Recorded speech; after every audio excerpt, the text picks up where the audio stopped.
Hey Sleeper, selamat datang. Kali ini aku mau bawain alur cerita yang menarik nih dari film yang berjudul Ainbo Spirit of the Amazon. Film ini menceritakan seorang anak yaitu Ainbo yang ingin diakui sebagai pemburu terbaik di desanya. Namun seringkali dia selalu diremehkan. So yang penasaran langsung aja nih, tarik selimut kalian rapat-rapat, siapkan cemilannya dan selamat menonton. Diceritakan gadis desa Kandamo bernama Ainbo. Dia ingin diakui sebagai pemburu terbaik sedesanya. Kali ini Ainbo mencoba berburu burung memakai perangkap. Sialnya Ainbo lupa menaruh umpannya. Begitu umpannya ditaruh, dia justru terperangkap jebakannya sendiri. Sedangkan burungnya memakan umpan lalu pergi. Di sisi lain, ketua desa Kandamo bersama anaknya Zumi lagi bersedih melihat makin banyak ikan yang mati di sungai. Ditambah si ayah juga sakit dan bisa jadi itu adalah kutukan. Meskipun begitu, ayahnya Zumi tetap menobatkan anaknya sebagai penerus malam nanti. Sementara itu Ainbo sedang berusaha lepas dari jebakannya. Hingga datanglah prajurit desa bernama Atok. Bukannya membantu, dia malah menertawakan Ainbo yang terjebak perangkapnya sendiri. Lalu meninggalkan pisau miliknya agar Ainbo gunakan untuk melepaskan dirinya sendiri. Padahal Zumi menunggu Ainbo untuk menemaninya saat penobatan nanti. Karena Zumi sangat gugup, namun ada tetua Kuni di sampingnya sebagai penenang yang juga ibu asuh Zumi dan juga Ainbo. Di satu sisi Ainbo dihampiri seekor tapir bernama Faka dan terenggiling bernama Dilo. Anehnya mereka bisa berbicara, lalu memperkenalkan diri sebagai pemandu rohnya Ainbo yang bertujuan membantunya menyelamatkan desa Kandamo bersama Zumi. Namun Ainbo hanya merasa dia sedang delusi. Jadi untuk membuktikannya, Dilo membebaskan Ainbo yang terjebak. Setelah itu mereka menuju panggung penobatan, di mana ayahnya Zumi memberikan kalung emas turun-temurun kepada Zumi sebagai pertanda sudah resmi menjadi raja. Tiba-tiba datanglah Ainbo mengembalikan pisaunya Atok, lalu naik ke panggung memberitahu semua orang kalau dia membawa pemandu roh yang akan membantu desa. Anehnya saat menyebut pemandu roh, tanahnya bergetar membuat Faka dan Dilo lari ketakutan. Dan benar aja, saat Ainbo memanggil mereka tidak ada satupun yang muncul. Ditambah orang-orang mulai menertawakan Ainbo. Ainbo yang merasa malu lari ke hutan menangisinya. Barulah Faka dan juga Dilo di situ muncul menjelaskan kalau mereka takut dengan kutukan corona. Namun bisa dihentikan memakai akar ajaib yang keberadaannya hanya diketahui kura-kura raksasa bernama Motilo Mama. Di sini Ainbo mau pergi mencarinya, tapi izin terlebih dahulu ke Zumi, yang sayangnya Zumi tidak mengizinkannya. Membuat Ainbo bersedih, untungnya ada Koni menenangkannya dengan bercerita tentang ibu kandung Ainbo bernama Lizini, yang dulu semasih hidup seorang pemburu terbaik sekaligus berbakat di Kandamo, dan juga dikunjungi pemandu roh seperti Ainbo. Yang sayangnya ceritanya harus berakhir karena Koni menyuruh Ainbo tidur. Kemudian di pagi harinya Ainbo mengajak Zumi ke rumah Koni untuk melanjutkan cerita tentang pemandu roh. Mereka pun pergi nih ke rumah Koni yang saat dibangunkan tidak bangun-bangun. Tidak berapa lama masuk Atok mengecek keadaannya Koni. Ternyata Koni tidur untuk selamanya. Lalu Atok menuduh Ainbo adalah pelakunya karena roh yang dia bawa. Dituduh seperti itu, Ainbo pergi, sedangkan Atok meminta izin pada Zumi untuk mengejarnya. Dia ingin melenyapkan kejahatan yang dibawa Ainbo, yang tentunya Zumi tidak mengizinkannya. Namun Atok tetap keras kepala dan pergi mencari Ainbo, yang saat ini sedang menangis di bawah pohon tempat biasa mencurahkan hatinya, yang mana ada anak kura-kura menggigit kakinya, sekaligus pertanda Ainbo harus tetap pergi mencari Motilo Mama. Lalu Ainbo pergi sendirian masuk ke dalam hutan. Apesnya Ainbo diserang rasa lapar. Syukurnya ada buah guabah di atas pohon. Dia pun memanjat mengambilnya.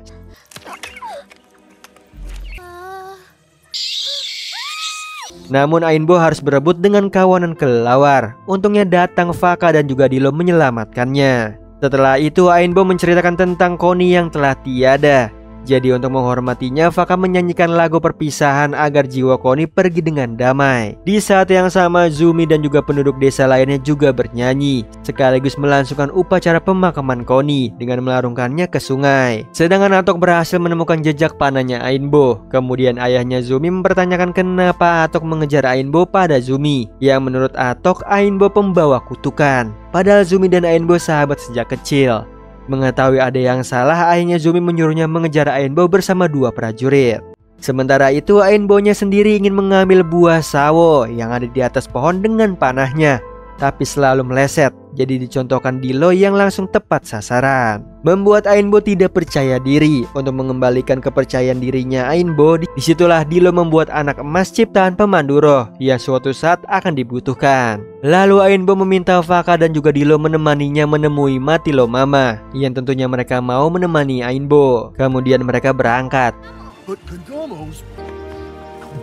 sampai melihat ada asap yang membumbung tinggi. Di sini Faka dan juga Dilo ingin mundur, sedangkan Ainbo menuju sumber asap tersebut. Padahal itu asap kutukan corona membuat dua pemandu roh kabur, meninggalkan Ainbo yang terkejut melihat hutan dihancurkan untuk tambang emas. Tiba-tiba seorang pria yang bernama Cornel Dewitt menghampirinya, lalu menghipnotis Ainbo. Untungnya datanglah Dilo mencegahnya.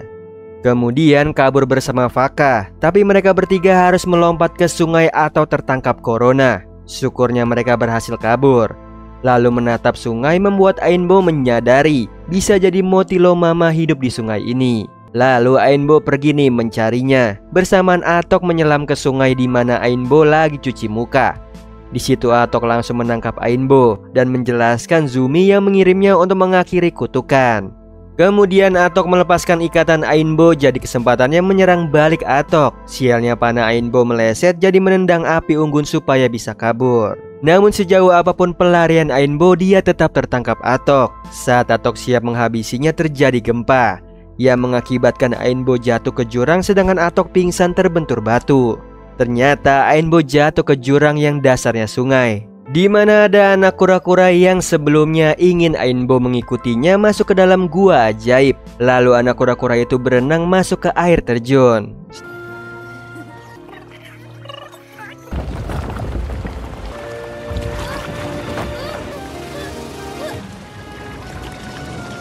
Di mana di balik air terjunnya ada Matilo Mama. Hebatnya bisa menyadari Ainbo anaknya Lizini sekaligus pohon kesukaan yang biasa dijadikan tempat curhat, yang bagi orang lain menganggap Ainbo gila karena berbicara dengan pohon. Padahal akar pohon itu adalah akar yang dia cari, sekaligus pohon suci ibunya untuk mengubah hati yang paling jahat seperti corona, namun memerlukan belati yang terbuat dari batu bulan. Dan untuk mendapatkannya Ainbo harus pergi ke gunung berapi bulan yang dijaga oleh Kukang si pemalas. Kemudian Ainbo berangkat memasuki hutan bersamaan Atok yang ditemukan Cornel. Lalu Ainbo merasakan kelelahan yang luar biasa sampai datang Faka dan Dilo mengejutkannya. Ternyata mereka dikirim Matilo Mama untuk mengingatkannya membawa pohon manisan kesukaan si Kukang. Mereka pun bekerja sama nih membuat kereta dorong supaya mudah membawanya.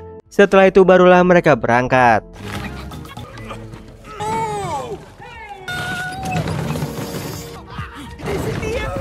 Di sisi lain, Zumi bersama prajuritnya mendengar sesuatu dari seberang hutan.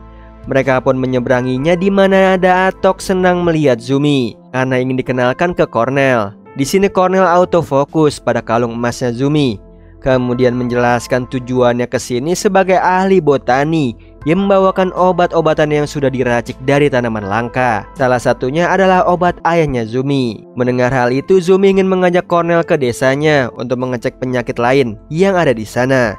Namun tidak gratis, Cornel meminta bayaran emas. Zumi pun setuju asal Cornel menyembuhkan ayahnya. Di sisi lain, Ainbo, Faka dan juga Dilo tiba nih di puncak gunung berapi, yang mana mereka disambut Kukang raksasa. Lalu menjelaskan tujuannya ke sini atas perintah Matilo Mama untuk meminta batu bulan. Lalu Kukang itu menunjuk batu bulannya ada di atas puncak dan dia sangat malas mengambilnya. Namun Ainbo sogok dengan pohon manis, barulah dia memberikan batu bulan yang sesungguhnya. Kemudian si Kukang mengunyah batunya jadi belati. Setelah itu menyuruh Ainbo dan lainnya pergi nih, karena sebentar lagi gunungnya akan meletus. Ia menurut Ainbo tidak akan keburu, jadi meminjam kipasnya si Kukang untuk kabur. Yang mana Faka sadar diri nih, badannya besar, dia pun memilih tidak ikut kabur bersama Ainbo dan juga Dilo.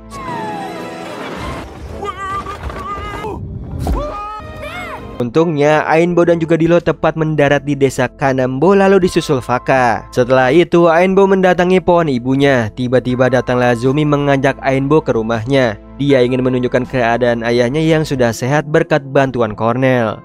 Di situ Ainbo yang melihat Cornel langsung kabur karena dia iblis corona yang menyamar menjadi manusia. Namun sayangnya Zumi tidak percaya, membuat Ainbo kecewa lalu memutuskan pergi dari desa. Tiba-tiba dia dihampiri Cornel bersamaan Atok melihat Ainbo pergi. Lalu Atok mendatangi rumahnya Ainbo, di mana Cornel kerasukan iblis corona dan menghajar Atok. Untungnya Atok masih bisa kabur. Dia menghampiri Ainbo. Laporan Cornel orang jahat. Memang Ainbo sudah tahu, jadi mereka bekerja sama untuk cara mengalahkannya, yang saat ini menghipnotis Zumi dan ayahnya untuk memberikan tambang emasnya.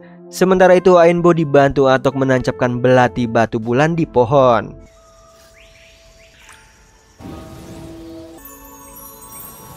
Yang ajaibnya muncullah sosok Lizini, ibunya Ainbo yang sangat dia rindukan. Lalu Lizini mengupgrade panah emas milik Ainbo supaya lebih overpower. Jadi mereka siap melawan perusak hutan.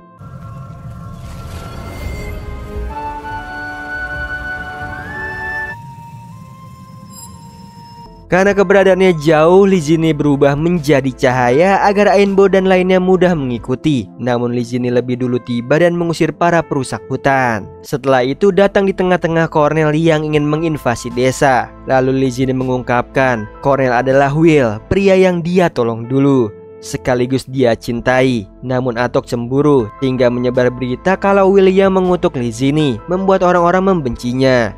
Syukurnya roh hutan melindungi Lizini dengan mengubahnya jadi pohon. Sedangkan Will yang kehilangan Lizini frustasi hingga dirasuki oleh corona. Apalagi dia baru tahu Ainbo adalah anak kandungnya, membuat corona marah sampai menunjukkan sosok aslinya. Lalu menculik Zumi untuk dijadikan sandera di atas mesin penghancur. Seketika Ainbo dan lainnya ikut mengejar, tapi Ainbo ragu mengalahkan ayahnya. Ya menurut Faka, Ainbo ini hanya mengalahkan sisi jahat ayahnya. Sambil Ainbo mengumpulkan keberanian Atok, Faka dan juga Dilo mencoba menghentikan corona.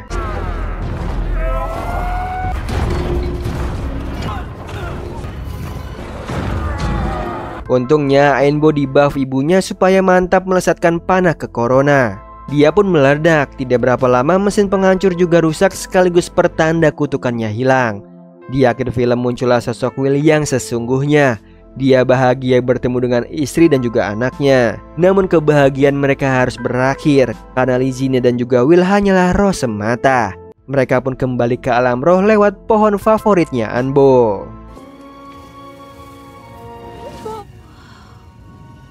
Nah, itu tadi alur cerita dari film Ainbo Spirit of the Amazon. Gimana Sleeper, seru banget ya melihat perjuangan Ainbo demi menjadi pemburu terkuat di desanya. Oh iya Sleeper, kalian bisa follow nih Instagram kita di @temantidur.ytb atau @handyalfat. So Sleeper, itu tadi video kita kali ini. Semoga kalian suka sama videonya. Aku Hendy pamit, happy nice dream and ciao.